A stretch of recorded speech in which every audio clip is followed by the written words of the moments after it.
Film ini tentang alien Roswell. Jadi, kita duduk di depan tenda Indian dan ini yang ada di tanganku. Ini biasa disebut, aku akan meletakkan buku ini. Kita punya Kejadian 6 dan Keluaran 6 atau Kejadian 6 dan Henokh 6, di mana di kedua bagian 6, Anda mendapatkan istilah Nephilim. Saya rasa tepat untuk memulai film ini dengan 1 Yohanes 4:1-3. Perhatikan alien di atas sana memiliki salib di atasnya. Ini adalah pintu masuk ke Roswell, New Mexico. Anda berkendara melalui ratusan mil, benar-benar gurun terbuka yang datar. Benar-benar sangat datar untuk sampai ke sini. Teman-teman terkasih, jangan percaya setiap roh, tetapi ujilah roh-roh itu untuk melihat apakah mereka berasal dari Tuhan. Segala sesuatu tentang alien selalu merupakan hal yang menipu. Itu adalah makhluk kecil yang menipu. Namun seperti seorang penipu jalanan, jika ia memberi Anda sesuatu, ia menginginkan sesuatu sebagai balasannya. Itulah yang tertulis di sini dalam teks-teks ini. Ada pesawat luar angkasa alien di atas papan nama itu. Dan Anda bisa melihat sapi di atas sana tersedot oleh pesawat luar angkasa, piring terbang. Dan ini adalah replika sebenarnya dari patung atau berhala Tiamat atau Namu kecil. Itu adalah makhluk ular yang mereka sembah. Ini akan membawa Anda kembali ke masa lalu. Saya telah melihat halaman ini pada ular yang ada di taman, itulah yang akan membawa Anda kembali ke masa lalu. Namun lebih dari itu, berhala seperti ini ditemukan di sekitar apa yang disebut kuil mata.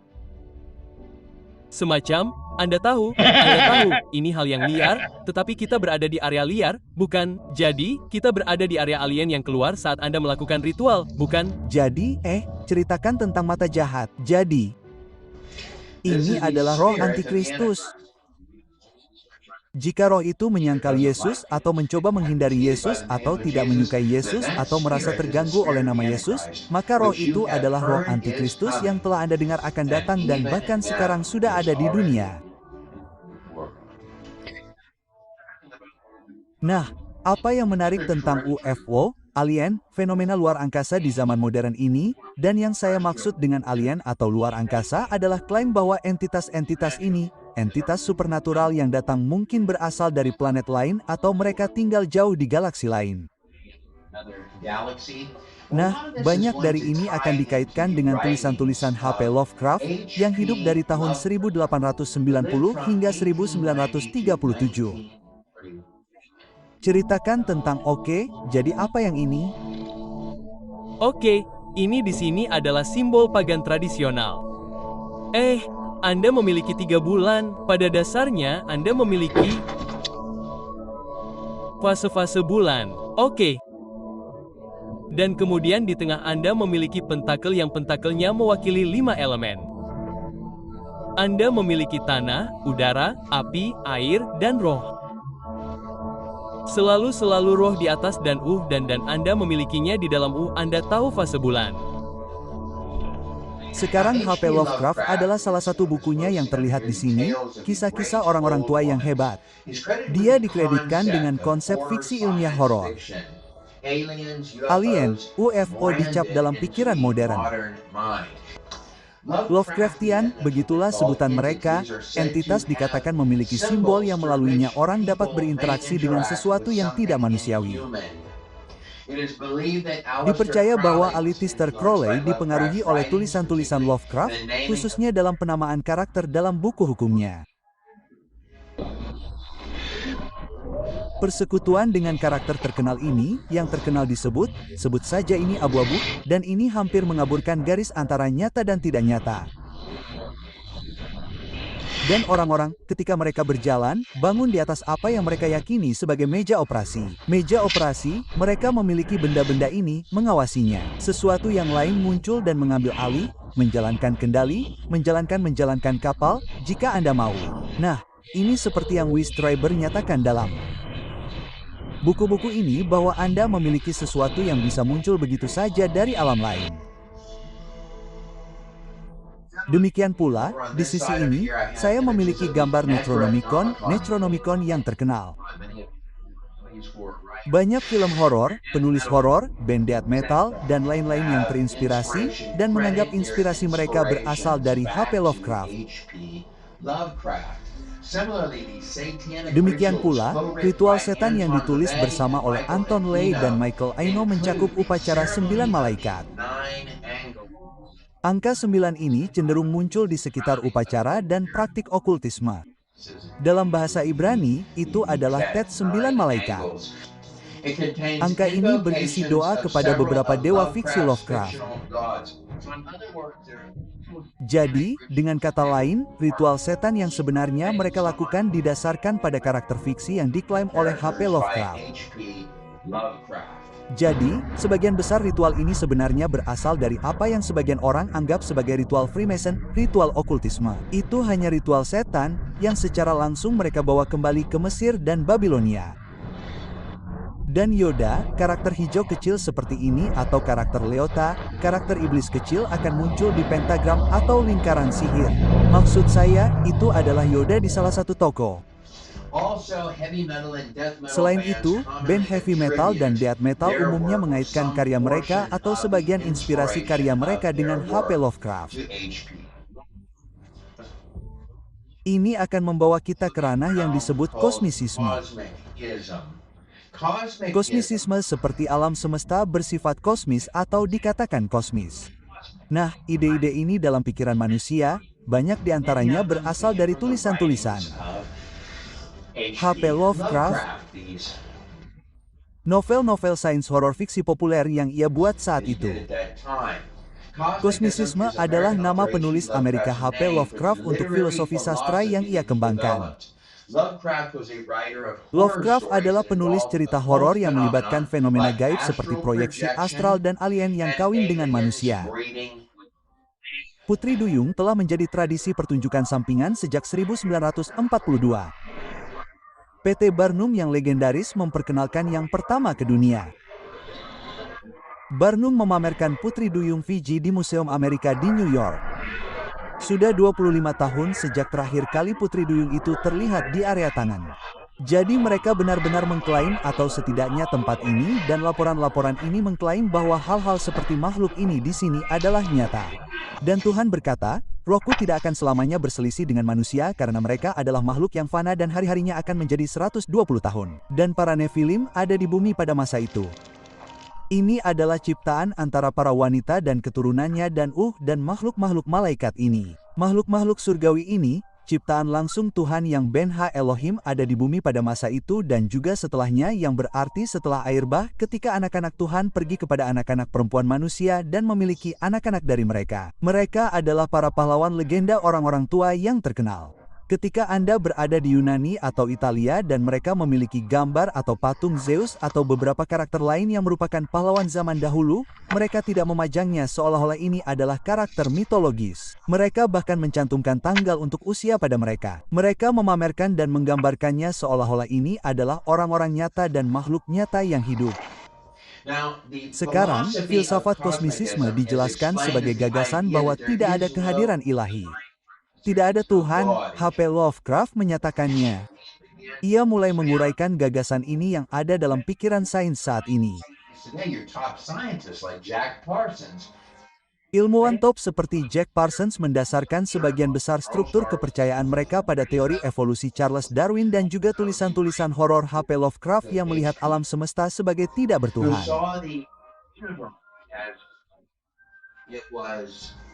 Alam semesta terus mengembang, tak terbatas, dan umat manusia tidak lebih dari serangga di alam semesta ini yang di dalamnya terdapat makhluk-makhluk kuno. H.P. Lovecraft menggunakan berbagai dewa sebagai karakter dalam ceritanya, tetapi ini bukanlah dewa yang sebenarnya dalam pikirannya. Ini hanyalah karakter atau makhluk yang seringkali tampak seperti serangga atau parasit. Jadi di sini, dalam kasus ini, yang saya miliki adalah saya memiliki patung Groot kuno. Ini mewakili dewa kuno, Guru D. Anda dapat melihatnya memiliki wajah seperti setan atau iblis seperti badut seperti apa yang terlihat dengan gigi ular.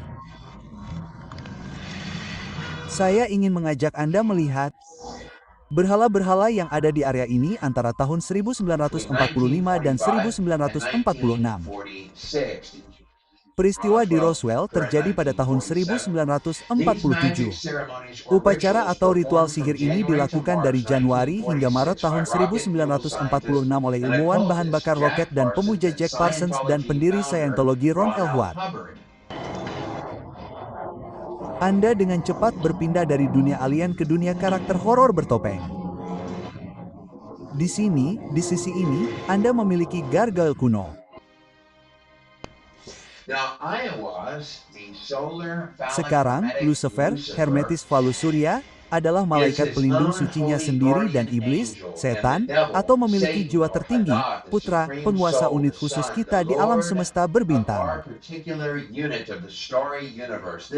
Ular ini, setan, bukanlah musuh manusia, tetapi dia yang menjadikan dewa-dewa ras kita, yang mengetahui baik dan jahat, pohon di taman.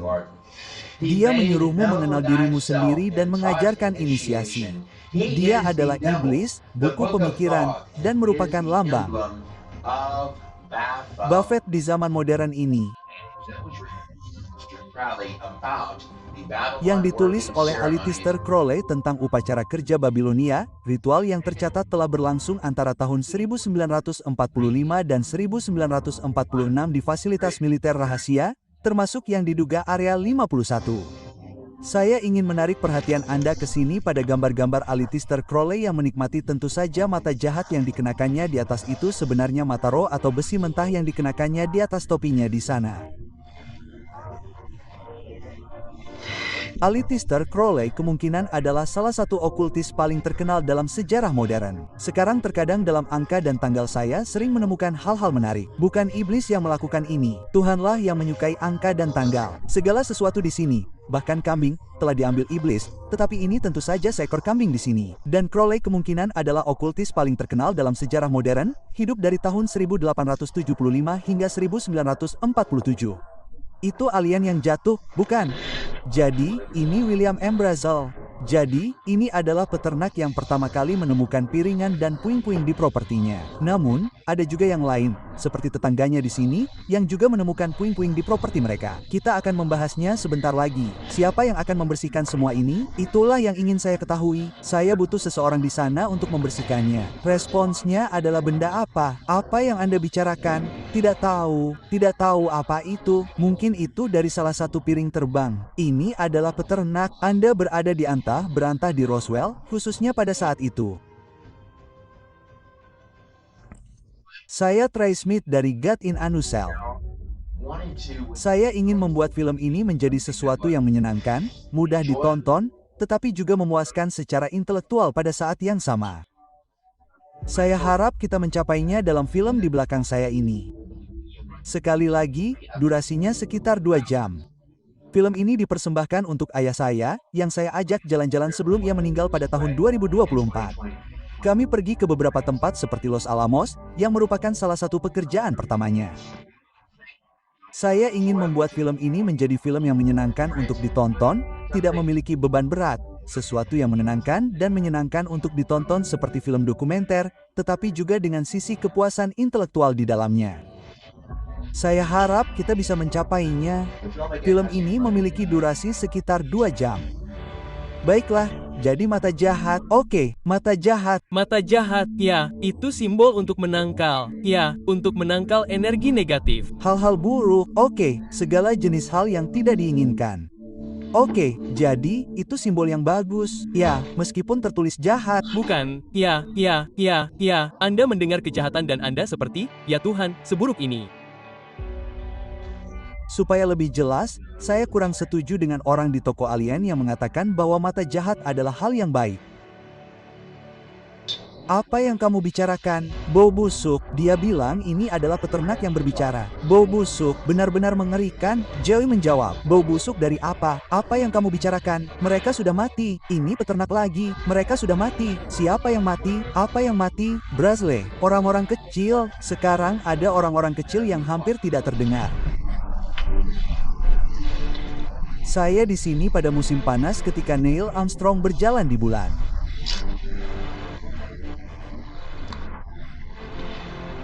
Jadi, semua orang di lab sudah pulang untuk menonton acara itu di TV mereka.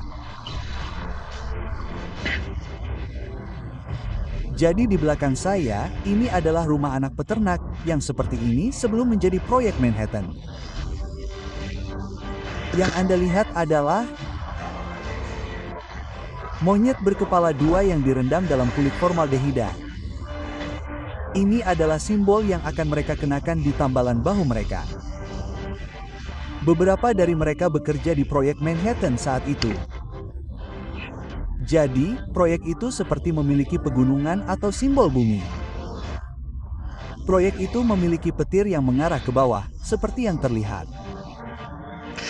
Proyek Manhattan berjalan dari tahun 1942. Ini secara resmi dari tahun 1942 hingga tanggal 15 Agustus tahun 1947. Proyek Manhattan mempekerjakan hampir 130.000 orang pada puncaknya. Bayangkan betapa seriusnya itu. Dan ini untuk proyek operasi rahasia, yang berarti uang masuk dan masuk ke dalam lubang. Dan ini adalah salah satu kali pertama dalam sejarah Anda menggunakan kata-kata seperti miliar. Faktanya, 2 miliar dolar dihabiskan untuk proyek Manhattan. Dan ini kembali pada tahun 42 hingga 1947. Ya, setiap orang di sana hampir tidak ada seorang pun di lab, kecuali keamanan. Semua peneliti ada di rumah menonton TV. Jadi, ya, jadi saya ada di sana dan saya berhasil membuat sebagian besar jaringan bekerja bersama. Saat pendaratan di bulan terjadi. Baiklah, saya tidak tahu kapan tepatnya, tetapi ya, pada waktu yang sama saat siaran. Ya, itu hari yang sama. Ya, jadi, saya menghubungkan semua komputer. Tetapi juga terlihat seperti mata, lalu ada lingkaran merah dan bintang di tengahnya. Jadi, ini adalah simbol yang akan Anda kenakan untuk proyek Manhattan. Tidak ada yang benar-benar mengeluh tentang itu. Mereka hanya ingin tahu bagaimana saya melakukannya. Jadi alien tidak jatuh terlalu jauh dari tempat proyek operasi rahasia pemerintah terbesar di dunia dalam sejarah dunia terjadi. Hanya beberapa inci dari tempat itu terjadi di daratan.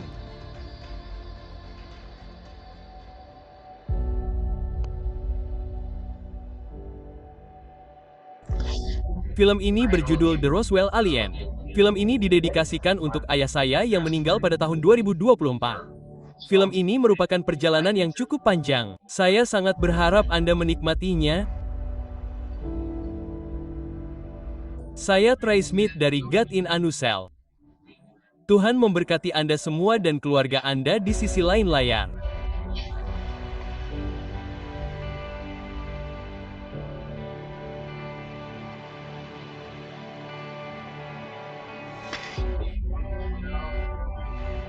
Alien Roswell adalah perjalanan yang santai dan mudah bersama dengan serangkaian film lainnya untuk streaming di godinanutshell.com.